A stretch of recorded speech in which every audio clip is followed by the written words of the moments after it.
ഇത് കണ്ടോ, കൂട്ടാറുകാരുടെ ഒരു വേലിപ്പാലം. കഴിഞ്ഞ ദിവസമൊക്കെ ഹൈ റേഞ്ചിൽ നമ്മുടെ ട്രാവലർ ഒഴുകിപ്പോയത് എല്ലാവരെയും വേദനിപ്പിച്ചൊരു സംഭവം ആ പാലമാണിത്. ആ പാലത്തിൻ്റെ ഇപ്പോഴത്തെ അവസ്ഥയാണിത്. ഇത് മുഴുവൻ നശിച്ചു പോയിരുന്നു. അക്കരെ ഒരു ബാങ്കുണ്ട്, പാൽ സൊസൈറ്റി ഉണ്ട്. പിന്നെ ആ ഭാഗത്ത് നിരവധി കുട്ടികളൊക്കെ സ്കൂളിൽ പോകേണ്ട കുട്ടികളൊക്കെ ഈ പാലത്തെയാണ് ആശ്രയിക്കുന്നത്. തൊഴിലാളികളും മറ്റുള്ള എല്ലാവരും തന്നെ. ഇപ്പോൾ ഈ കൂട്ടാറുകാരെല്ലാം കൂടെ താണ്ട് ഒന്നിച്ചിരിക്കുന്നു.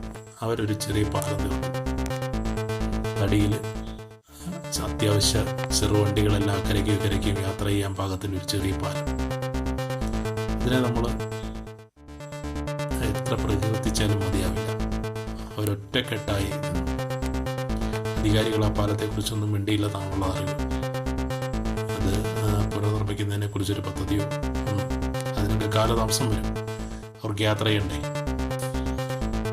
എന്തായാലും അവരുടെ കഠിന പരിശ്രമത്തിലൂടെ അവരത് നേടിയെടുത്തു.